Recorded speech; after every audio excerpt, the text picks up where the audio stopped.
Salut, aujourd'hui je vais t'expliquer pourquoi le même régime alimentaire peut fonctionner parfaitement sur une personne et être une catastrophe complète sur une autre. Et pourtant sur le papier c'est exactement le même régime, hein, les mêmes aliments, le même nombre de repas, le même jeûne, les mêmes recommandations et puis parfois même les mêmes objectifs. Tu prends deux personnes, tu leur demandes par exemple de supprimer les glucides, de manger deux fois par jour et éventuellement sauter le petit déjeuner. La première personne, elle va te dire ok, quand c'est que je commence? Elle va commencer immédiatement. Elle va parfois même en faire davantage que ce que toi tu lui as demandé, hein. Tu lui dis de jeûner 16 heures, elle va vouloir faire 18 heures. Tu lui dis de retirer les produits transformés, elle va retirer la moitié de son alimentation en une seule journée. Alors que la deuxième, elle va te répondre oui, mais. Oui, mais est-ce que je peux garder ça? Qu'est-ce que je vais manger le matin? Si je vais au restaurant? Si j'ai faim? Oui, mais si je suis fatigué? Et généralement, on va juger la deuxième personne. On va dire qu'elle manque de volonté, qu'elle cherche des excuses, qu'elle n'est pas assez motivée ou qu'elle ne veut pas tout simplement changer, quoi. Mais en fait, c'est pas forcément ça. Le problème, c'est qu'on applique exactement la même méthode à des cerveaux qui fonctionnent pas de la même manière. Et c'est là qu'intervient en fait le neuroprofil. Alors, qu'est-ce que c'est le neuroprofil? C'est pas un test magique hein, qui va te dire tu as tant de dopamine, tant de sérotonine et tant de GABA dans le cerveau. C'est pas comme ça que ça fonctionne, hein. On va mesurer en fait directement tes neurotransmetteurs dans ton cerveau avec une prise de sang. Le neuroprofil, c'est une manière en fait d'observer comment ton cerveau il fonctionne. Comment tu vas prendre tes décisions, comment tu réagis à la compétition, aux frustrations,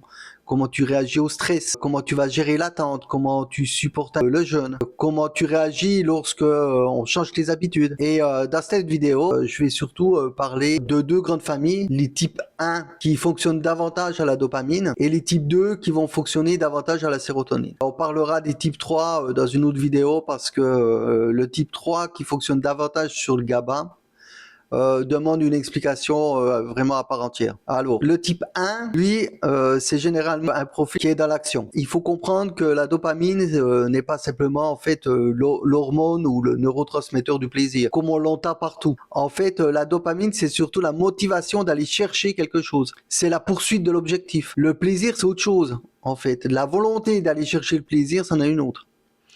Tu peux avoir très envie de quelque chose sans même en retirer énormément de plaisir une fois que tu l'as obtenu. La dopamine intervient dans cette recherche. Le type 1 fonctionne comme beaucoup sur l'objectif, la compétition, la progression, la conquête. C'est le profil qui aime que les choses soient tranchées. C'est oui ou non. On fait ou on fait pas. On gagne ou on perd. On avance ou on recule. Tu lui poses une question, il va généralement répondre directement. Il va pas forcément développer pendant 20 minutes toutes les conséquences émotionnelles possibles de sa décision. Il prend la décision et il agit. C'est ce que j'appelle parfois le fonctionnement du chasseur. Évidemment, lorsque je parle de chasseur, je suis pas en train de dire que tous les hommes sont des chasseurs et que toutes les femmes sont des cueilleuses. Ce serait beaucoup trop simple. Je parle de modèle de fonctionnement. Le chasseur doit identifier une cible. Il doit se concentrer sur cette cible. Il doit agir et pendant un certain temps, il doit être capable en fait d'ignorer tout le reste. Il doit pouvoir rester focus sur cet objectif. Il peut pas courir derrière 5 animaux à la fois. Il doit sélectionner un objectif et aller jusqu'au bout. Le profil dopaminergique en fait fonctionne souvent de cette manière. Il voit un objectif, il se concentre et il attaque. Et ça, en fait, on le retrouve directement dans son alimentation. Et c'est pour ça que, par exemple, le type 1 supporte souvent mieux le jeûne. Le type 1, par rapport au jeûne, il supporte beaucoup mieux ce jeûne, pas forcément parce que son organisme, en fait, est biologiquement supérieur, pas parce qu'il possède une volonté extraordinaire, mais parce qu'en fait, le jeûne, pour lui, ça peut devenir un objectif. Et le type 1 ne voit pas uniquement j'ai pas le droit de manger. Il peut, lui, de son côté, voir la chose suivante, c'est je suis en train de réussir mon jeûne. C'est complètement différent. La privation, pour lui, ça devient une performance, en fait. Si tu lui dis qu'il ne mange pas avant midi, pour lui, la règle, elle est simple, quoi. Il passe pas toute la matinée à se demander s'il peut manger un petit truc, une petite chose, ou éventuellement, est-ce que je peux un peu modifier la règle? Non, non, il mange pas, c'est tout. Pour lui, en fait, c'est ça sa récompense. Lui, c'est une véritable récompense, quoi. Le type 1 peut donc très bien supporter des règles très strictes. Il peut supporter le jeûne intermittent, les repas moins fréquents, les protocoles alimentaires ultra simples, et même une certaine monotonie tant qu'il existe un objectif derrière. Mais là-dedans, il y a quand même un piège. En fait, le piège qui arrive avec les types 1, ils ont besoin de voir une progression, ils ont besoin de nouveautés ou d'un objectif. Quand le régime devient trop normal, le type 2 fonctionne différemment. Le type 2, lui, il fonctionne différemment. Le type 2 est davantage orienté vers la stabilité, l'environnement, les sensations, le lien et la sécurité. Là encore, la sérotonine n'est pas simplement la molécule du bonheur, c'est une énormité lorsqu'on entend ça partout. La sérotonine, elle intervient dans énormément de fonctions. Elle intervient dans l'humeur, l'impulsivité, le comportement alimentaire, la patience, le sommeil et la capacité à maintenir une certaine stabilité. Le type 2, il répond pas forcément immédiatement par oui ou par non. Il répond souvent par oui mais. Et ce oui mais n'est pas nécessairement une excuse. Il cherche à comprendre comment la décision va s'intégrer dans son environnement. Qu'est-ce que cela va modifier? Quelles vont être les conséquences? Comment va-t-il se sentir? Est-ce qu'il va pouvoir maintenir ce changement? Le type 2, il analyse en fait davantage le contexte. J'associe pour ma part au fonctionnement de la cueilleuse. La cueilleuse ne cherche pas uniquement une cible unique. Elle doit observer tout l'environnement. Elle doit regarder ce qui est disponible. Elle doit évaluer les risques. Elle doit se souvenir des endroits. Elle doit sélectionner. Elle doit maintenir une organisation plus large. Encore une fois, il s'agit d'un modèle fonctionnel. Ça signifie pas qu'une femme est forcément de type 2 et qu'un homme est forcément de type 1. Mais dans la population, on trouve souvent davantage des traits en fait de type 1 chez les hommes et davantage de type 2 chez les femmes. C'est des tendances, c'est pas des lois absolues, hein. Mais ça explique pourquoi le même conseil alimentaire ne va pas produire les mêmes réactions. Si on prend une personne justement de type 2, hein, qui est à fond sur la sérotonine. Elle mange depuis 20 ans à peu près les mêmes heures. Elle prend son petit-déj, elle a certains plats qu'elle partage en famille. Elle utilise parfois la nourriture pour retrouver du calme après une journée difficile. Et du jour au lendemain, on va lui dire tu supprimes tout, tu manges plus qu'une ou 2 fois par jour, tu fais aucun écart. Le type 1, pour lui, c'est un défi stimulant, mais pour le type 2, on vient de lui supprimer en fait tous ses repères en même temps. Son rythme disparaît, ses habitudes disparaissent, une partie de son environnement social en fait du coup va disparaître, ses mécanismes d'apaisement il disparaît et en plus on va lui expliquer que si elle le vit mal, c'est qu'elle manque de volonté. C'est pas forcément le régime qui est mauvais, c'est parfois la manière de l'introduire qui correspond absolument pas à son fonctionnement. Le type 2 peut très bien suivre une alimentation carnivore, cétogène ou faible en glucides, mais il aura souvent besoin d'une structure stable. Il aura parfois besoin d'une transition plus progressive. Il aura besoin de savoir ce qu'il mange, comment il peut remplacer ses anciennes habitudes. Il faut pas simplement lui retirer quelque chose. Il faut lui reconstruire en fait un environnement. Une fois que ce nouvel environnement devient stable, par contre, le type 2 peut être incroyablement constant, hein. Et parfois même beaucoup plus constant que le type 1. Parce que le type 1, lui, lui, il peut se lasser. Le type 2, lorsqu'il a intégré une habitude et qu'elle le sécurise, ça peut maintenir pendant des années ce genre de nouveau régime alimentaire. Les deux profils, en fait, craquent pas pour la même raison. C'est ça qui est extrêmement important à comprendre. C'est que le type 1, lui, il peut craquer parce qu'il s'ennuie. Et le type 2, lui, il peut craquer parce qu'il se sent privé ou déstabilisé. C'est pas la même chose. Prenons un régime extrêmement répétitif. Le type 1 peut très bien le suivre pendant plusieurs semaines tant qu'il obtient des résultats. Mais si les résultats ralentissent, il peut vouloir changer complètement de méthode en fait. Et le type 2, lui, il peut avoir du mal au départ parce qu'il perd tous ses repères. Mais si cette alimentation devient sa nouvelle routine, il pourra parfois conserver beaucoup plus longtemps ce régime. Donc, ce que les types 1 abandonnent son régime, ou le type 2, quand ils abandonnent, la bonne question, elle n'est pas unique. C'est qu'est-ce qu'il a mangé? Il faut aussi demander pourquoi il a abandonné. Est-ce que c'était la faim? Est-ce que c'était la monotonie? Est-ce que c'était le manque de résultats? Est-ce que c'était la perte de ses habitudes? Ça peut venir aussi du stress. Est-ce que le stress qui l'a fait arrêter? Est-ce que c'était l'environnement familial? Est-ce que c'était la pression de ne plus avoir de plaisir? Parce que selon la réponse, tu vas pas corriger le problème de la même manière. Le type 1 et le type 2 ne doivent pas non plus s'entraîner de la même façon. Le neuroprofil ne concerne pas uniquement l'alimentation, mais c'est ton ensemble en fait, c'est tout au quotidien. On trouve exactement les mêmes différences dans le sport.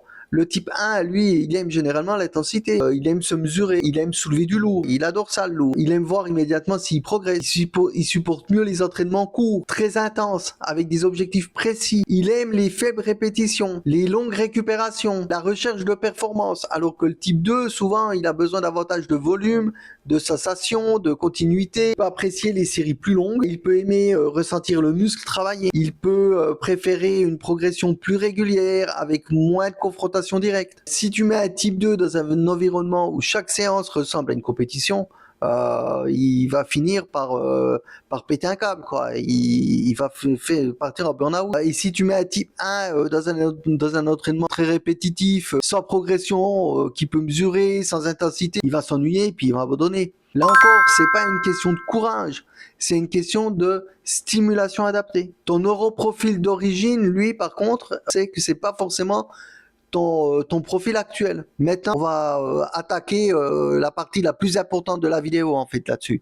C'est qu'il faut distinguer ton neuroprofil d'origine et ton neuroprofil actuel. Le neuroprofil d'origine, c'est ton terrain de base. Pour essayer de le retrouver, il faut regarder comment tu fonctionnais en fait quand tu étais jeune. Généralement, on regarde ça au niveau de l'enfance, début de l'adolescence, jusqu'à environ 14-15 ans. Et à cette époque, tu n'avais pas encore subi 30 ans de travail, de stress, d'échecs, de blessures, de régime, de fatigue chronique. Est-ce que tu étais naturellement compétitif? Est-ce que tu cherchais le défi? Est-ce que tu décidais rapidement? Est-ce que tu aimais gagner?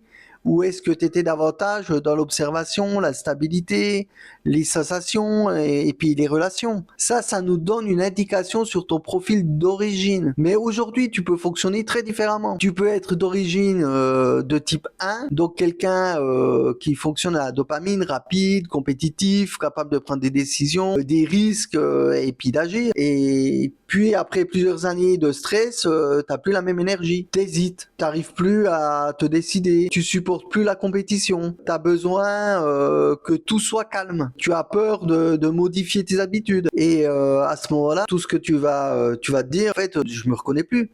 C'est précisément parce que ton neuroprofil actuel ne correspond pas à ton neuroprofil d'origine. En fait, c'est un peu comme une pyramide, et puis le type 1 il est en haut, et puis en fait on descend dans la pyramide. Dans le modèle que j'utilise lorsqu'une personne s'épuise, elle a tendance à descendre dans cette fameuse pyramide. Les types 1, eux, vont avoir tendance à descendre vers un fonctionnement de type 2, puis il continue à s'épuiser, puis il peut descendre jusqu'au type 3 en fait, davantage lié au GABA, à la protection, au retrait, à la recherche de calme. La personne qui était autrefois très compétitive, en fait, ne veut même plus rien affronter. Elle veut qu'on la laisse tranquille, elle supporte plus le bruit, elle supporte plus les conflits, elle a du mal à prendre des décisions, elle évite les situations qui demandent trop d'énergie. Ça veut pas dire forcément que sa personnalité profonde a complètement changé. Ça veut tout simplement dire que son système nerveux n'a plus les ressources nécessaires pour exprimer son profil d'origine. C'est comme une voiture sportive dans laquelle il reste presque plus de carburant en fait. Voilà, tu peux continuer à expliquer au conducteur qu'il possède une Ferrari, mais s'il n'y a plus de carburant, elle avance plus. C'est aussi simple que ça, quoi. Et c'est là que beaucoup de tests de personnalité se trompent. Ils te demandent comment tu fonctionnes aujourd'hui. Mais si tu es épuisé, stressé ou en burn-out, tu vas répondre en fonction de ton état en fait actuel. pas en fonction de ton véritable terrain d'origine. Le burn-out, en fait, n'efface pas ton profil d'origine. Si tu prends un type 1 qui est en burn-out, à l'origine, il adorait les responsabilités. Il aimait les défis. Il travaillait énormément. C'était vraiment une personne qui prenait les décisions, quoi. Il avançait vite, il percutait. Puis, il a tiré sur la machine pendant des années. Elle supporte plus les décisions. Elle arrive plus à lancer une nouvelle tâche. Elle perd sa motivation. Elle peut même devenir, en fait, anxieuse face à un simple problème. Si tu regardes uniquement son comportement actuel, tu vas peut-être la classer dans un autre type. Mais son problème n'est pas forcément qu'elle a changé de nature. Son problème, en fait, est peut-être qu'elle peut plus exprimer en fait son fonctionnement naturel. Et dans ce cas, il faut pas simplement lui donner une alimentation qui correspond à son état d'épuisement. Il faut comprendre comment la reconstruire progressivement pour la rapprocher en fait à nouveau vers son profil d'origine. C'est ce que j'appelle le réalignement. Le régime doit-il s'adapter à ton profil d'origine ou à ton profil actuel?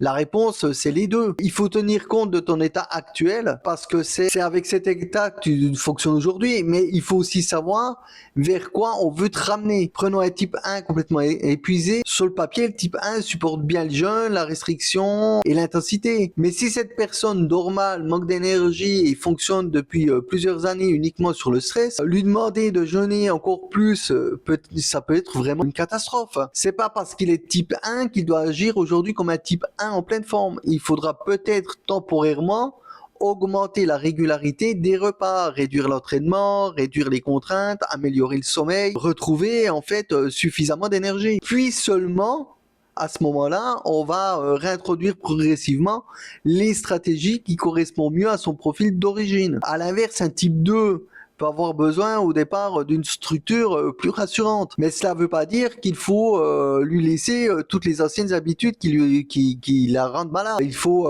l'accompagner progressivement vers une nouvelle stabilité. L'alimentation carnivore, ça peut convenir particulièrement bien au type 1 pour plusieurs raisons. Elle est simple, elle est claire, il n'existe pas 50 règles compliquées. Tu manges des aliments animaux, tu supprimes les aliments qui posent problème. Et le type 1, lui, il aime ça parce que c'est tranché, c'est clair, c'est carré. Il n'a pas envie de compter 3 grains de riz, de peser une demi-cuillère d'huile, de passer sa journée à faire des calculs. Il veut savoir ce qu'il mange et ce qu'il ne mange pas. Point. Mais son piège est encore une fois l'extrême. Le type 1 peut transformer le carnivore en compétition, qui mange le moins souvent, qui supporte le long jeûne, qui mange le moins d'aliments différents, qui peut s'entraîner le plus dur sans glucides. Et là, le régime qui devait améliorer sa santé devient parfois une nouvelle manière de pousser la machine jusqu'à l'épuisement. Le type 1 doit donc apprendre qu'une méthode n'est pas meilleure simplement parce qu'elle est plus simple et parce qu'elle est plus difficile, alors que le type 2 peut également très bien fonctionner en carnivore, mais il faudra souvent davantage travailler sur l'environnement. Il faut que les repas ils soient agréables, il faut qu'ils soient rassasiants. Il faut qu'ils deviennent faciles à préparer. Il faut créer une routine en fait. Il faudra parfois conserver davantage de variétés animales au départ. De la viande rouge, du poisson, des œufs, pas mal de bouillon. C'est vraiment une plus grosse palette, éventuellement certains produits laitiers lorsqu'ils sont tolérés. Pas parce que biologiquement il lui faut absolument 50 aliments différents, mais parce que il doit pouvoir construire un nouvel environnement dans lequel il se sente stable.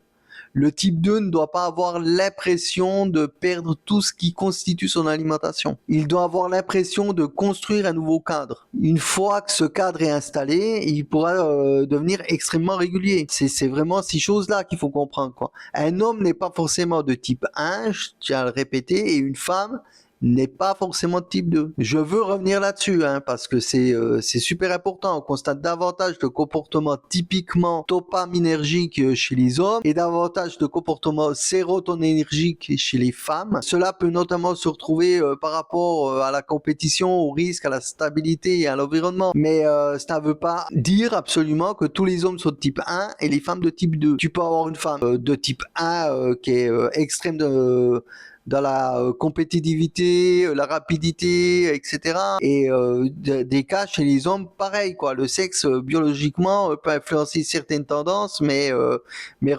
remplace pas l'observation individuelle. Et surtout, le stress et l'épuisement peuvent complètement modifier l'expression actuelle de ton profil. Lorsque l'on parle d'alimentation, chacun cherche le régime parfait, le régime qui fonctionnerait pour tous, le meilleur nombre de repas, le meilleur horaire, le meilleur jeûne. Il y a tous ces facteurs, quoi. Mais qu'est-ce qu'il y a encore? Voilà, la meilleure quantité de glucides qu'il faudrait manger. Mais la question, en fait, elle est mal posée là-dedans.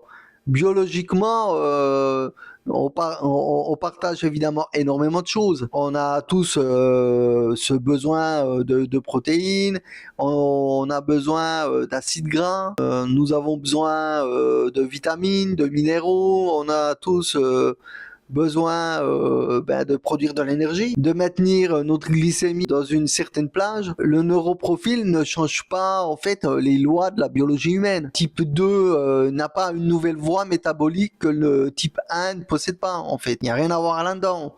Mais le neuroprofil modifie la manière dont tu peux appliquer en fait une stratégie.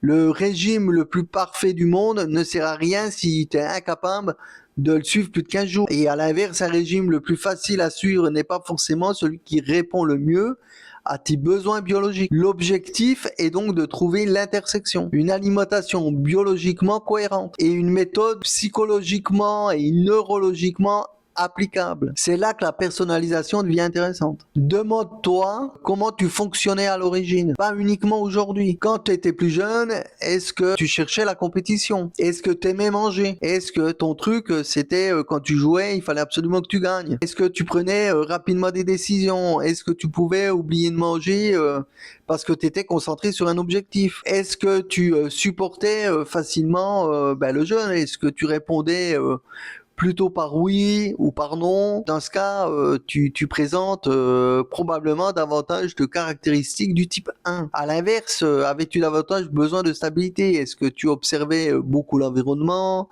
Est-ce que les changements brutaux, ça te perturbait? Est-ce que tu répondais souvent par oui, mais? Est-ce que le fait de sauter un repas attirait immédiatement ton attention en fait sur la faim? Est-ce que tu avais besoin que le contexte soit rassurant avant de te lancer? Dans ce cas, tu représentes effectivement beaucoup de traits en fait caractéristiques du type 2. Par rapport à ça, pose-toi une deuxième question là-dessus. Est-ce que je fonctionne encore aujourd'hui comme je fonctionnais quand j'étais jeune ado? Si la réponse est non, il faut comprendre ce qui s'est passé entre les deux. C'est-à-dire qu'est-ce qui a chamboulé ça? C'est le travail, c'est le stress, c'est justement les différents régimes alimentaires, le manque de sommeil, le surentraînement. Ça peut être des traumatismes qui peuvent venir de partout. C'est la fatigue, t'as misé ça sur le vieillissement, sur l'environnement dans lequel tu vis. Tout ça, ça peut modifier la manière dont ton neuroprofil a progressé en bien ou en mal. Le message en fait que j'essaie de faire passer dans cette vidéo, c'est pas que la dopamine, que la personne au dopamine mange de la viande et puis là c'est les personnes au sérotonine des glucides. Ça, ce serait complètement stupide. Le message n'est pas celui-là. Le message est beaucoup plus pertinent que ça. C'est que ton neuroprofil en fait influence ta tolérance au jeûne, ta réaction à la restriction, ton besoin de nouveauté, ton besoin de stabilité également, ta manière de vivre en fait la faim quoi, ta relation à la compétition, ta capacité à suivre une routine et les raisons qui vont te faire abandonner. Donc oui, ton cerveau influence directement le régime alimentaire que tu es capable de suivre dans le temps. Mais il faut distinguer ton neuroprofil d'origine et ton neuroprofil actuel. Il faut savoir si tu fonctionnes selon ton terrain naturel ou si tu fonctionnes uniquement en mode survie. Et c'est là que l'on comprend pourquoi certaines personnes passent leur vie à changer de régime. Elles ne cherchent pas uniquement en fait la meilleure alimentation. Elles essayent parfois d'appliquer un protocole conçu pour un cerveau qui ne fonctionne pas comme le leur. Le type 1 ne doit pas constamment rendre son alimentation plus extrême pour continuer de se sentir stimulé. Et le type 2, lui, ne doit pas utiliser son besoin de stabilité pour refuser toute modification de ses habitudes. L'un doit apprendre la continuité, l'autre doit apprendre le changement. Et les deux doivent retrouver une alimentation adaptée à leur biologie, mais aussi à la façon dont leur cerveau fonctionne réellement. Alors pose-toi cette question. Le régime que tu n'arrives pas à suivre est-il réellement mauvais pour toi? Ou a-t-il simplement été construit pour un neuroprofil qui n'est pas le tien? C'est vraiment ça qu'il faut comprendre. Alors j'espère que cette vidéo vous a intéressé et surtout abonne-toi, like et puis partage et à bientôt pour une nouvelle vidéo.